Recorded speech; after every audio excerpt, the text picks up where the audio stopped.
সবাইকে আসসালামু আলাইকুম। আমি স্বপ্নরাজ বর্তমানে আছি সুলতান রাজিয়া পাঠাগারে এবং সুলতান রাজিয়া পাঠাগারের প্রতিষ্ঠাতা শ্রদ্ধেয় বড় ভাই, আমাদের সম্মিলিত পাঠাগার আন্দোলনের কেন্দ্রীয় কমিটির দপ্তর সম্পাদক বেলাল হোসেন ভাই এবং এই গ্রামের সদস্য মেম্বার জনপ্রতিনিধি মেম্বারের দায়িত্বে আছেন। তো ভাইয়ের পাশে তো 2 দিন বেড়ানো হয়ে গেল গতকাল এবং আজকে সব মিলিয়ে। তো খুব সুন্দর মেমোরি পেলাম যে ভাই যেহেতু এখানকার এই স্থানীয় মেম্বারের দায়িত্বে আছেন, সব মিলিয়ে যে এলাকার অনেক জায়গায় ভিজিট করা হলো, দারুণ একটা সময় পার করলাম। তো ভাইয়া আপনার যে পাঠাগার যাই হোক, আসলে আমি খুবই আনন্দিত যে আমি ভাবি নাই যে ভাইয়ের সাথে দেখা হয়ে যাবে এবং পায়ে হাঁটতে হাঁটতে চলে আসলাম। তো ভাইয়া কেমন লাগছে আপনার পাঠাগারে আসলাম, মিলিয়ে আড্ডা দিলাম 2 দিন। এই মুহূর্তে যারা ভিডিওটি দেখছেন সকলকে অসংখ্য ধন্যবাদ আমার ব্যক্তিগত পক্ষ থেকে এবং সুলতানা রাজিয়া পাঠাগারের পক্ষ থেকে। মূলত হচ্ছে আমি নিজে অবাক যে হচ্ছে এর আগে স্বপ্নরাজ বাইসাইকেলে 64টি জেলা ভ্রমণ করেছে এবং সে পায়ে হেঁটে আমাদের পাঠাগারে অর্থাৎ সুলতানা রাজিয়া পাঠাগার, যেটা হচ্ছে গাইবান্ধার থেকে 24 কিলোমিটার দূরে প্রত্যন্ত একটা গ্রামে, এটা ছান্দিয়াপুর গ্রাম, এখানে এসে পৌঁছেছে। তো তাকে আমার পাঠাগারের পক্ষ থেকে আমরা সাদরে বরণ করে নিয়েছি এবং সে এখানকার আমাদের আসলে গ্রামের ঐতিহ্য, কৃষ্টি কালচার, এখানকার পরিবেশ এবং তার যে মেসেজগুলো ছিল সেই মেসেজগুলো আমাদেরকে দিয়েছে, যে তার যে এই যে একটা স্বপ্ন বা বই পড়ার একটা মেসেজ, বিভিন্ন আর কি সামাজিক স্বেচ্ছাসেবী যে মেসেজগুলো আমরা পেয়েছি তার মাধ্যমে অনেক কিছু। তো সব মিলে আর কি তাকে অসংখ্য ধন্যবাদ যে এই যুবক বয়সে সে আসলে তার যে একটা স্বপ্ন দেশকে নিয়ে বা দেশের একটা কোন জায়গায় কি আছে, এই বিষয়টা আসলে এটা একটা স্বপ্নের বিষয় এবং অনেক সাধনার বিষয়। তা আমি চাই যে তার এই সাধনাটা একদিন বাস্তবে রূপ নেক এবং তার যে মিশন নিয়ে বের হয়েছে সে মিশনটা তার সাকসেসফুল হোক এই কামনা করছি এবং তার ভবিষ্যৎ উজ্জ্বল কামনা করছি এবং সকলকে ধন্যবাদ জানাচ্ছি আমার পক্ষ থেকে এবং অভিনন্দন জানাচ্ছি। থ্যাংক ইউ ভাইয়া। তো আসলে আমার খুবই ভালো লাগছে যে সুন্দর যে পাঠাগারটা ভাইয়ের বেশ গোছালো। তো আমাদের সারা বাংলাদেশে তো আমরা যদি চিন্তা করি যে মেম্বারের দায়িত্বে আছেন মতো কত হাজার জন হবে সরকারি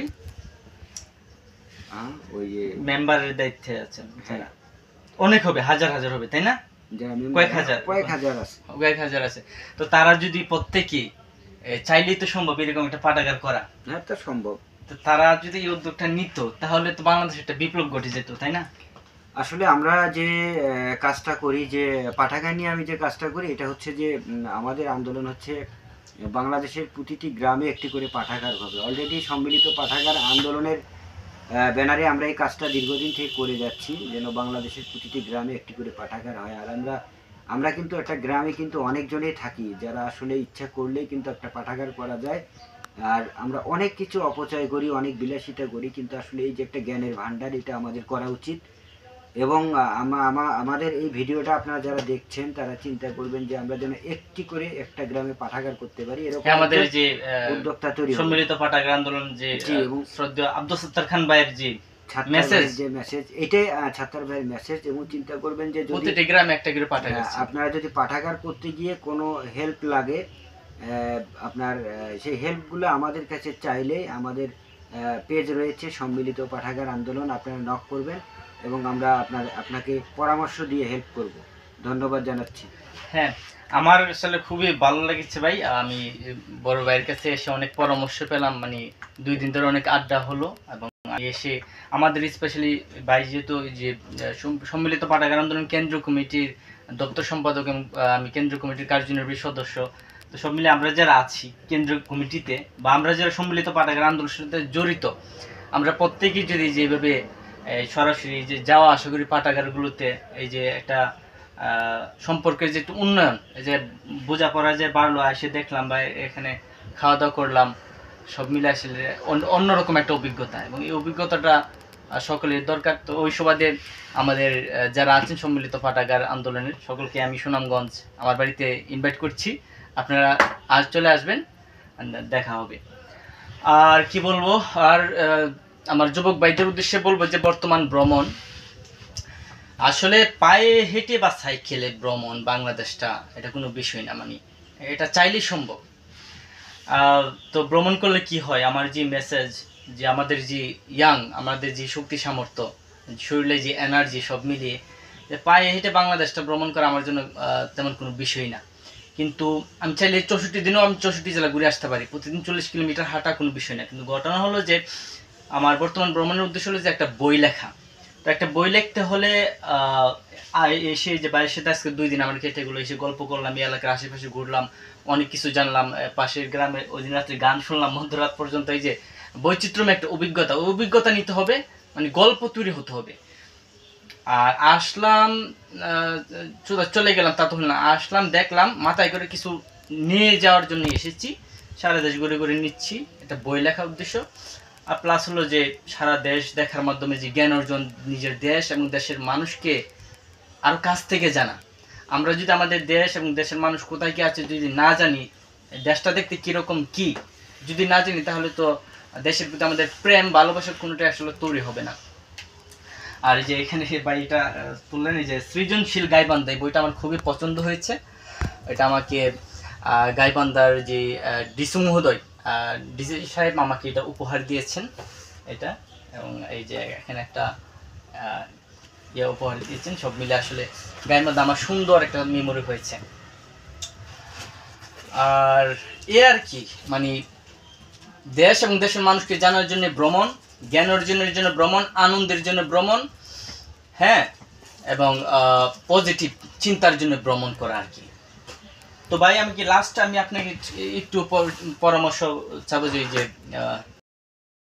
উদ্দেশ্যে, ইয়াংদের উদ্দেশ্যে যদি একটু বলেন নিজের দেশ কেন ভ্রমণ করতে হবে পায়ে হেঁটে বা সাইকেলে, বা আমি যে ভ্রমণ করছি এই বিষয়টা তো আপনি তোমার অভিনন্দন জানিয়েছেন। আচ্ছা, আমার জানা মতে যে বিভিন্নভাবেই কিন্তু আমরা ভ্রমণ করে থাকি। আসলেই স্বপ্নরাজের যে ভ্রমণ, এটা হচ্ছে পায়ে হেঁটে। এর আগে যেহেতু সাইকেলে 64 জেলা কমপ্লিট, তো পায়ে হেঁটে আসলে ভ্রমণ কিন্তু আমরা অনেকেই কম করেছি। আমরা হয়তো করতে পারি, কিন্তু আমার দেখাই স্বপ্নরাজের প্রথম এবং একটা ভালো অভিজ্ঞতা এবং সুন্দর একটা আইডিয়া, যে আসলে আমাদের বাংলাদেশে এর আগে বেশ কয়েকজন করেছে। তারপরেও এখন আমার কাছ থেকে দেখা স্বপ্নরাজকে আসলে এটা আসলে করা দরকার। এটা নতুন একটা অভিজ্ঞতা, আইডিয়া, এবং আমরা ব্যায়াম বলি, যেটাই বলি না কেন, এটা করা দরকার। এবং এটার মাধ্যমে কিন্তু নতুন কিছু যুবকদেরকে মেসেজও দেওয়া যায়, বিভিন্ন ভিডিওর মাধ্যমে বা সরাসরি কিছু মেসেজ পৌঁছানো যায়, ভালো ভালো মেসেজ।